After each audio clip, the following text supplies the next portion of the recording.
News Tamil கழுகு. கரூர்ல பாதிக்கப்பட்டவங்களோட video கால்ல விஜய் பேசினதுக்கு காரணமே செந்தில் பாலாஜி தானா?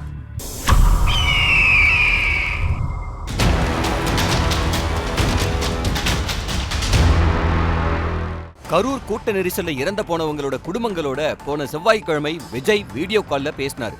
இதுக்கு முக்கிய காரணம் செந்தில் பாலாஜியோட ஒரு Facebook லைவ்னு சொல்றாங்க. விஜய் வீடியோ கால்ல பேசினதுக்கு முந்தின நாள் செந்தில் பாலாஜி பாதிக்கப்பட்ட 41 குடும்பங்களையும் நேர்ல சந்திச்சிருக்காரு. குடும்பத்துல என்ன தேவை இருக்கு, அரசாங்கத்திலிருந்து உதவி தேவைப்படுதான்னு ஒவ்வொரு குடும்பத்துக்கிட்டையும் கேட்ட செந்தில் பாலாஜி அவங்களுக்கு ஆறுதல் சொன்னதோட அவங்களுக்கான சில தேவைகளையும் பூர்த்தி செஞ்சாராம்.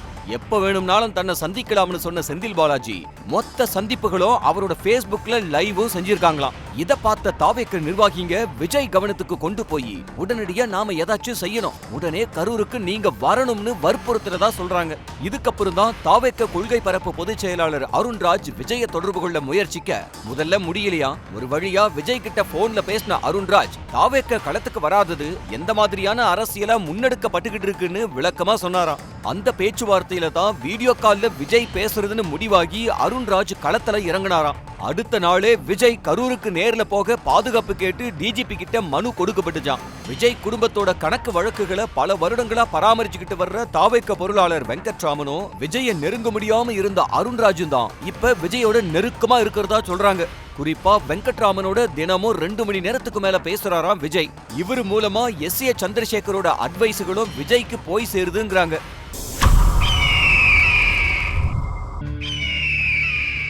ஜாமீன் மனு தள்ளுபடியானா புஸ்ஸி ஆனந்த கைது செஞ்சு போலீஸ் கஸ்டடி கேட்க போகுதா காவல்துறை.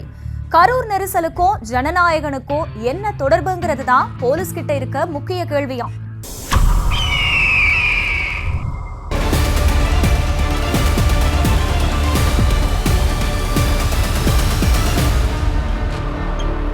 ஜாமீன் கேட்டு தலைமறைவா இருக்கிற தாவேக்காவோட பொதுச் செயலாளர் புஸ்ஸி ஆனந்த் இருக்கிற இடம் போலீஸுக்கு தெரியுமா?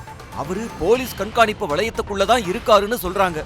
இதுவரைக்கும் தமிழ்நாட்டில இருந்த ஆனந்த் இப்ப விஜய்க்கு நெருக்கமா இருக்கிற கடப்பா தொழிலதிபர் அரவணைப்புல பெங்களூர்ல இருக்காராம்.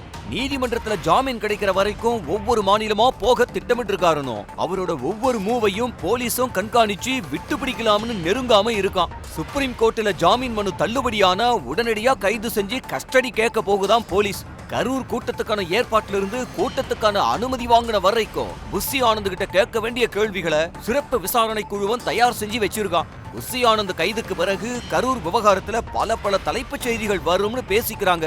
குறிப்பா விஜய் கரூருக்கு ஏன் தாமதமா வந்தாருன்னு, தாமதமா வந்ததுல ஏதாவது உள்நோக்கம் இருக்குமான்னு ஆனந்த் கிட்ட போலீஸ் கேட்க போகுதான். விஜயோட ஜனநாயகன் படத்துல ஆனந்தும் நடிக்கிறதுனால ஜனநாயகனுக்கும் கரூருக்கு வந்த கூட்டத்துக்கும் தொடர்பு இருக்கான்னு, அந்த படத்துக்காக ட்ரோன் கேமராவில் ஷூட் பண்ணுனாங்களான்னு ஆனந்த் கிட்ட விசாரணை நடத்த வாய்ப்பு இருக்குன்னு சொல்றாங்க. தமிழ்நாட்டோட 2 VVIPக்கள் இப்போ இமயமலையில இருக்காங்க.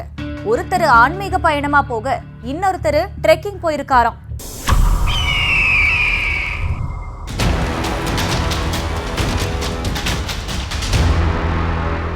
தமிழ்நாட்டோட முன்னாள் டிஜிபி சங்கர் ஜிவால் இப்ப தீய ஆணைய தலைவரா நியமிக்கப்பட்டிருக்காரு.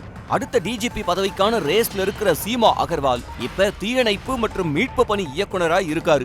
இவருக்கு மேல அதிகாரியா தான் சங்கர் ஜிவால தமிழக அரசு நியமிச்சிருக்கு. டிஜிபி ஆனதுக்கு அப்புறம் தன்னோட சொந்த ஊருக்கு போகாம இருந்த சங்கர் ஜிவால் இமயமலை உத்தரகாண்ட் மாநிலத்துல இருக்கிற அல்மோராங்கிற அவரோட சொந்த ஊருக்கு போயிருக்காரு.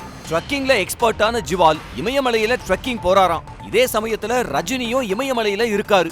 உத்தரகாண்ட் மாநிலத்துல இருக்கிற ரிஷிகேஷுக்கு போன ரஜினி அங்க அவருக்காக ஏற்பாடு செய்யப்பட்ட பிரத்யேக தியானங்கள்ல கலந்துகிட்டு பத்ரிநாத் கோயிலுக்கு போனாரு. அதோட இமயமலையில இருக்கிற பல கோயில்களுக்கும் போய்கிட்டு இருக்காரு. குறிப்பா சங்கர் ஜிவாலோட சொந்த ஊருக்கு பக்கத்துல இருக்கிற துவாரஹாட் கோயிலுக்கும் போற ரஜினி இமயமலையில வழக்கம் போல ரொம்ப எளிமையா சாலையோர உணவகங்களை சாப்பிட்டுக்கிட்டு சுத்திக்கிட்டு இருக்காராம். 3 தடவை பண்ருட்டியில இருந்து எம்எல்ஏவான வேல்முருகன் இந்த முறை அங்க நிக்க போறதில்லையா. காரணம் திமுகவோட உள்ளடி வேலைகள் தான் சொல்றாங்க.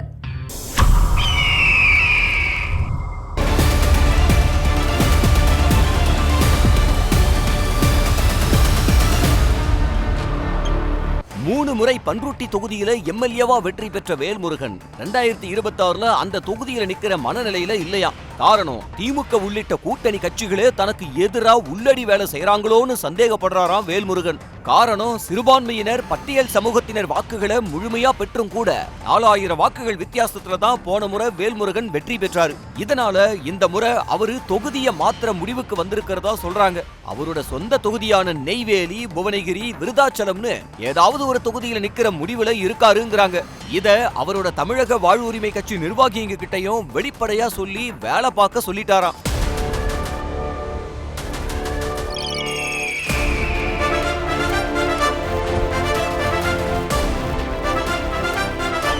நியூஸ் தமிழ் கழுகு.